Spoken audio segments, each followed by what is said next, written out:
Well, friends, family, subscribers, viewers, and even some haters, the occasional hater. Welcome to your Sunday edition from Jason at 4, Realist News, YouTube. A couple things I noticed. Today is Saturday as I'm doing this video, but earlier in the day, Barclays, another too big to fail bank, Barclays server crash. Had a little server issue and left a bunch of customers, quite a number of customers, unable to withdraw cash or even use their debit cards. And when they would try to use them, insufficient funds declined. That's what was coming up. Zerohead says, having managed to stem its recent earnings rout, reporting a Q4 rebound in income from continuing operations, which rose to 380 million euros after reporting a staggering loss of 2.24 billion euros just a year ago. United Kingdom's Barclays is facing a more traditional problem, which on Saturday Barclays customers have reported problems using their credit cards in shops and withdrawing money from some cash machines, according to the BBC. And I was following this most of the day, and I noticed it was like hours. Oh, let me try to get my seat to stick in here. It was like hours. And I'm watching some of the sheeple. My favorite thing to watch sometimes. The sheeple commenting back to the people at Barclays on Twitter. And of course, whoever was handling the Twitter account at Barclays, we sincerely apologize. We're so sorry that happened. We're working on it. It's an urgent priority. We're so sorry. And some lady was, my son's birthday was last night and we were supposed to do this and that, and I can't do that. What am I supposed to do? You're telling me to just check back and see if it starts working at some point in time every hour? What am I supposed to get my 3 kids?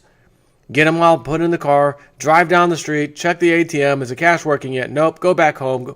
This is ridiculous. I've said it once, and I don't mind saying it again, by the way, because I'm that dude that doesn't mind putting something right back in someone's face that I've told them about in advance. Your money should be in your control. Keep cash on hand.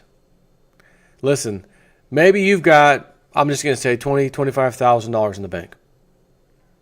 Would it hurt to keep $1,000 at home? Would it hurt to have just $1,000? No, $500? Anything that lady needed to do that this weekend, $500. Again, $1,000 would have been even better, and you wouldn't have to worry about this. My biggest question and concern, as you might have guessed, is, was this really a server issue at Barclays? Now, most of you know, I am in information technology. I am in that field. I do programming, database work, as well as my first title working for the company. I've now been there for, 11 or 12 years now. I was a systems admin or network administrator. And I know all about backups and redundancy and things like that. Where I work, they sell business phone systems to small and medium-sized businesses for the most part. I personally support my company. I don't support our customers. I support our company, day-to-day operations. I've written some programs, database applications. We use it, my system basically for everything in the company. Very proud of writing that application, by the way. But, I saw a flaw. You guys are doing stuff on spreadsheets and Word docs, and this is, 10 years ago, or 2008 time frame. Guys, can I try to write something to help us out? Yeah, if you could do it. Studied some stuff on database applications. I decided for what we were doing, we could use Microsoft Access. I built a program. Now I've developed some other stuff in .NET language. But anyways, point being, this isn't a banking and or financial institution in which people have debit cards and credit cards through. Should it have been, we would have had a serious data center type of thing, going on, whether it was in-house or at a data center somewhere else, like as in, a prime spot, downtown Tampa, Dallas, Texas, in a big spot, big data center.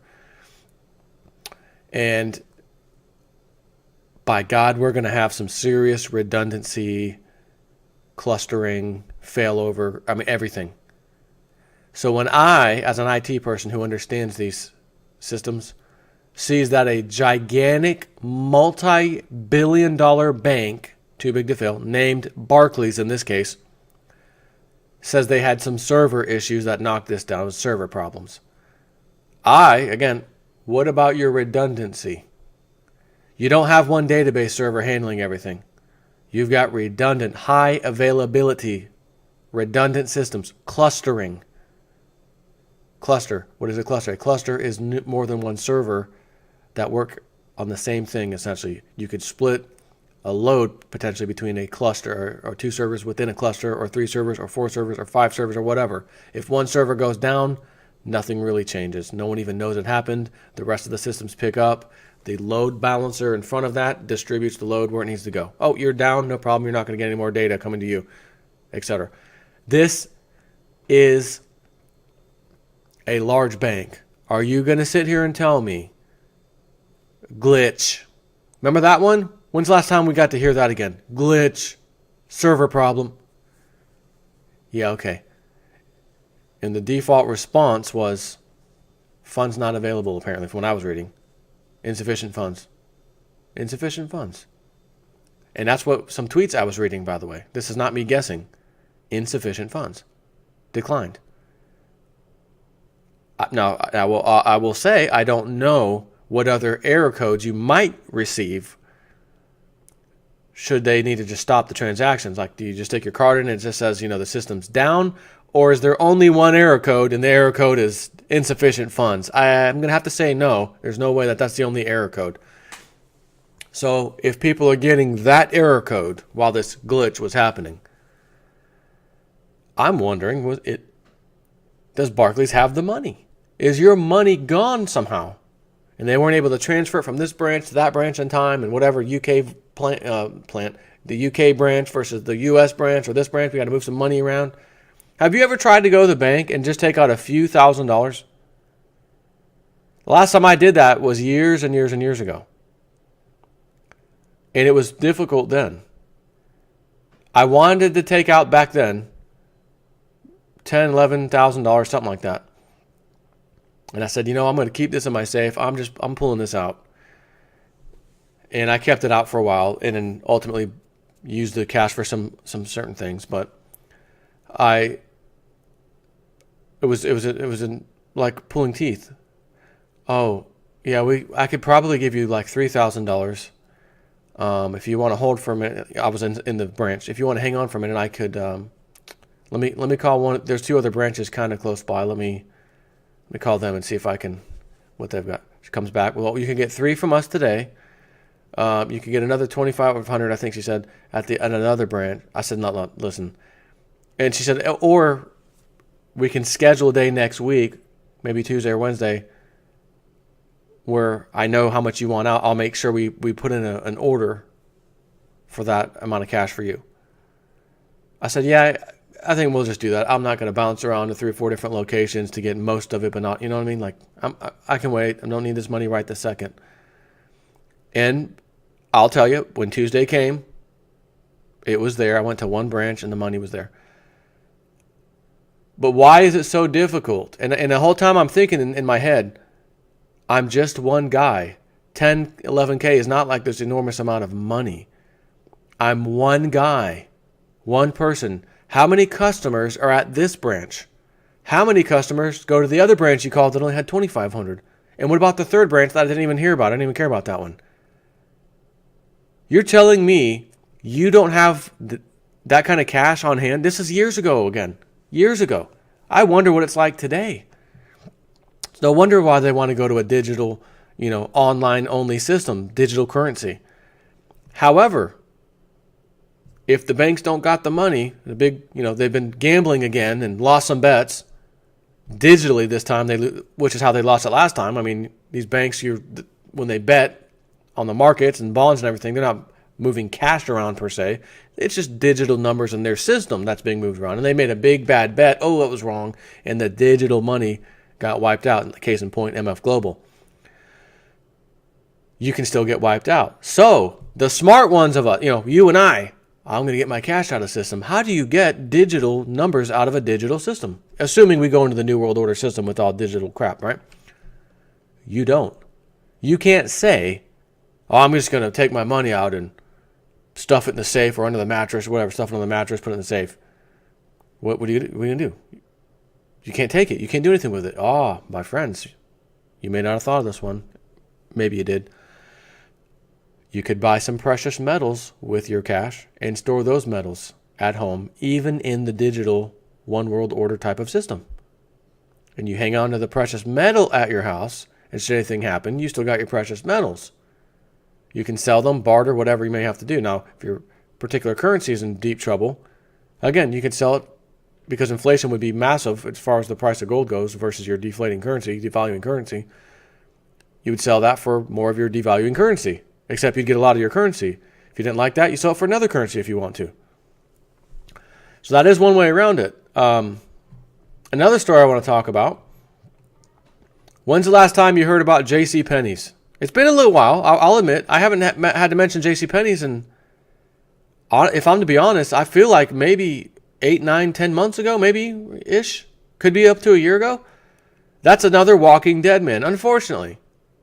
Unfortunately for JCPenney, been a name brand store for a long, long, long time. That name, everybody knows that name. And I will say I have to attribute some of this to the way technology is pushing us. In other words, let me give you the headline. JCPenney is closing up to 140 stores and cutting jobs, of course. So I've said it before. I really, really, really enjoy. Matter of fact, let me go to Amazon right now. Because I've been trying some new razors to shave with. The three blade dudes. Oh, that must be better than 2. Because 2 was always better than 1. But I'm finding that the triple blades don't do a good enough shave as far as I'm used to, like the double blades do. So, since I'm here, was it dual blade razor in all departments? Right on Amazon, I can search, and there's razors all over the place. Packs of razor, you name it. Whatever. Anyways, I can go to Amazon and have the crap delivered to my door. I don't have to leave the house. I don't have to put gas in my car. I don't have to deal with the sheeple in the mall or anywhere else. I can sit right here. Don't have to rub elbows with zombies, nothing else. So I do have to attribute this, some of what I'm about to read you, to that fact. But you could argue back and say, yeah, but there's other retail outlets, JSNIP, that are fine. They're not, and you could say our competitors, the JCPenney, they're not closing down. And I would say, you're right. So between technology, Amazon, etc., and lying politicians and so-called economists, this is why Sears is JCPenney's is closing, because Sears is going to be on their way out ultimately too. But JCPenney, this is again proof positive. There's no recovery. Things are still getting worse. If you don't know by the last 2 or 3 weeks of my videos, then you just don't have a clue, and maybe you're not ready for old JSNIP 4 and his 3 videos a day telling you what the hell's going on. JCPenney's store footprint will shrink considerably in the next few months. The department store retailer announced this morning that it will shutter, and that's this morning being Friday morning, will shutter 130 to 140 stores and 2 distribution facilities this year, 2017, under a plan to, quote, optimize its national retail operations as part of the company's successful return to profitability. Listen, you ever hear of a company called Radio Shack? You remember that store?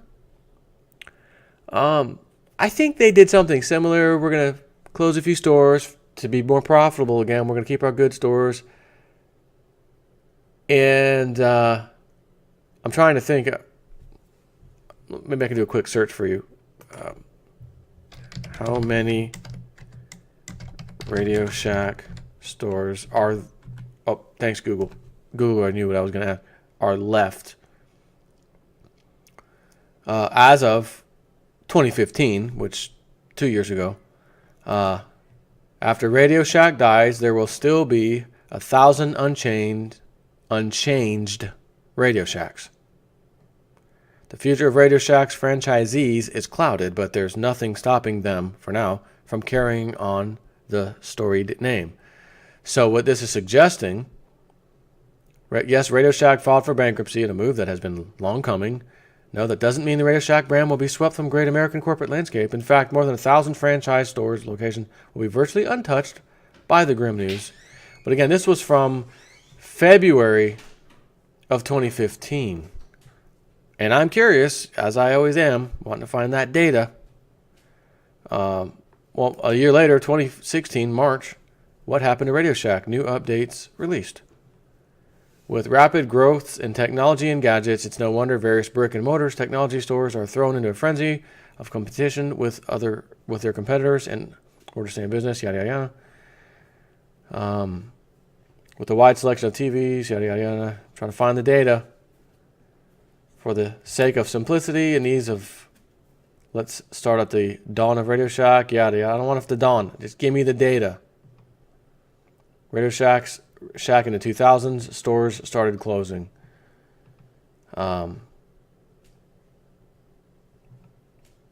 Fake news. Fake news, GazetteReview.com. Where is the update? Hold on. Despite its almost 1 year long continuation since conception, Radio Shack had came to an unfortunate demise as the business could not sustain itself any longer. While the company was one of the first electronic stores and at one point the leading electronic store, Radio Shack has been falling into its end for years. As the director of CBS News said, Radio Shack died years ago. We're only now holding the funeral now, coupled with a decline in public interest and public admiration due to layoffs, yada yada. Radio Shack has lost its favor now to the public. Okay, fine. But how many stores are left? I can't seem to find that answer. And everything is pointing me back to 2015. Looks like there may be... Judge allows Radio Shack to keep 1,700 stores open. Again, April 2015. How about 2017? 2017. I just want some data. Can I have some data, please? Google, somebody help me. There's zero. Oh, Radio Shack store locator.com. Anything in Florida? There are some. We have some in Florida.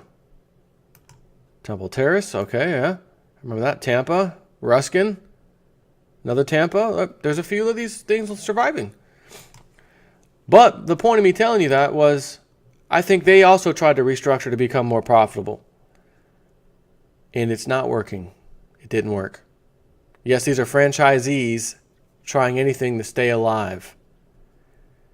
Why do I want to go to Radio Shack when I can go right on Amazon and buy stuff? You might say, well, you might need it today. And a lot of people need something today. Not in 2 days, Amazon Prime, but today, let me go to Radio Shack. And I get it. But if that was enough to keep Radio Shack alive, we wouldn't have seen what we see. Same with JCPenney's. They have all kinds of stuff at JCPenney. Of course, it's a clothing and whatnot store, but they had remember the little jewelry section and the perfumes and all this other crap. Appliances and certain things too. This is, if our economy wasn't declining, and I'm showing you all these numbers and the data that is suggesting this is worse than terrible, I'd be scratching my head right now. Why is this article coming? Matter of fact, my head does kind of itch. Let me scratch it right back here. That's the spot. I would be flabbergasted. Why are they closing their stores? Why are they closing? The economy's in great condition. But I know better. I see better. This is a symptom of a much, much, much larger, much greater problem. And if you turn on the TV, you may not be aware of the problem. But if you turn on YouTube and go to some certain people, myself included, you will find the real story behind what the hell's going on, the fake numbers, pump up this bubble, pop, that bubble, stock market, pump it up, pop, retirement bubble, pension, pop, everything's a bubble. And the Federal Reserve, all central banks across the world are keeping this fake charade, this game, this Ponzi scheme going just a little bit longer while having to throw and create huge amounts of debt just to keep it where it's at. And where it's at isn't even level. We'd like it to be going up, but we'd settle for level right now. No, it's going down. So I'm not shocked. This isn't surprising at all. JCPenney's will be gone ultimately. I think Sears will be gone ultimately. Malls and things, I get it. People want to go out and walk, do a little shopping. Certain things will always survive. So I do think there will be things in the mall that survive. Again, young teeny boppers. Mom, can you take us to the mall? Yeah, okay, drop them off for a couple hours. It's somewhere for them to go, socialize, meet their friends from school if they go to school, whatever. I did it too when I was younger. But it just doesn't look good. It's just more data, in my opinion, more proof that we're being lied to. This Trump or no Trump, this is not going to end in a good way. Take care.